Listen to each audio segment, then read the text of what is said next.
The baby in Scottlyn Rich's womb turned a somersault. She frowned when a tiny foot made painful contact with her bladder. "Easy, baby." Scottlyn followed the principal of Eden Heights Christian Academy down a deserted hall while the baby continued to squirm. "Can she feel how nervous I am?" And if she could, shouldn't they both be used to it by now? The last few months had turned her present and her future upside down. How could anyone go from popular and secure to pregnant and outcast in so short a time and not feel lost? She shrugged and tried to pull her attention back to the guided tour. The school was bigger than she'd expected. Muffled sounds of classes in session reached her ears as they passed by closed doors. Hand-drawn pictures and childishly scribbled assignments hung on bulletin boards outside of each room. The tile floors were scuffed, the metal lockers scratched and dented. Some of the tension between Scotland's shoulder blades eased. Eden Heights looked a lot like the public school she'd always attended. The principal led her up a short flight of stairs, and somewhere between the first and second floors, they crossed an invisible line from childish to young adult.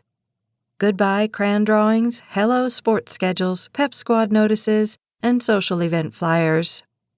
Not what I expected. The idea of attending a Christian high school had given Scotland pause. Church had never been a part of her life. And now? Well, I might as well paint a red A on my forehead. She had enough going on in her life without becoming the target for some well-meaning do-gooder. The baby tumbled again. She shifted the load of textbooks in her arms and placed a calming hand on her belly. "Settle down, Mercie." The principal paused with a half-turn. "I'm sorry, did you have a question?" A sick heat built in Scotland's throat. She jerked to a stop. The books hit the floor as she slapped a hand over her mouth. "Bathroom?" Principal Hatter frowned at her. "What?" Reality dawned on the woman's face. "Oh my!" She pointed. Scotland sprinted down the hall, shoved through the door of the blessedly deserted, thank God, restroom, and pushed into a stall. Her stomach emptied as her heart filled with humiliation. Once the retching passed, she leaned against the wall and fumbled for a handful of tissue. She wiped her mouth with trembling hands, wincing when she heard the door swing open, followed by the principal's voice. "Are you okay, dear?" "Wonderful." The perfect start to her first day in a strange place. "I hate this whole thing." The baby kicked. Scotland rubbed the mound of her 5-month belly. "Not you, baby." She continued to rub, inhaling deep breaths and expelling them through her mouth. The trembling subsided. The nausea passed. With a final cleansing breath, she opened the stall. Principal Hatter leaned against the row of sinks, her arms full of Scotland's books. Scotland crossed to one of the sinks, turned the tap on, scooped a handful of water into her mouth, and tried to swish away the remnants of her breakfast. She ripped a paper towel free, blotted her face, and dried her hands. "You poor thing. Is there anything I can do to help?" Scotland shook her head. "I'll be fine now that my stomach is empty. Sorry."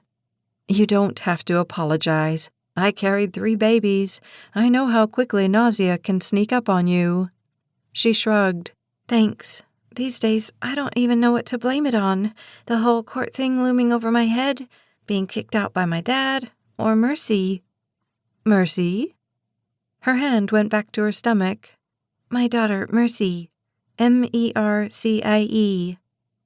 What a lovely and unusual name for a baby girl." The principal straightened, shifting the stack of books from her right arm to her left.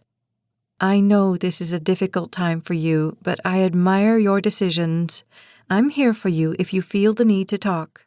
I'm sure your teachers will make themselves available as well. Are you ready to meet your first-hour teacher?" Scotland nodded and reached for the books. Mrs. Hatter swung them out of her reach. "I'll carry them for you." She used her free hand to dig a slip of paper from her pocket. "I have your locker number right here. We'll drop your books off on the way to Mrs. Kensington's classroom." "Thanks." Scotland pasted a smile on her face and squared her shoulders.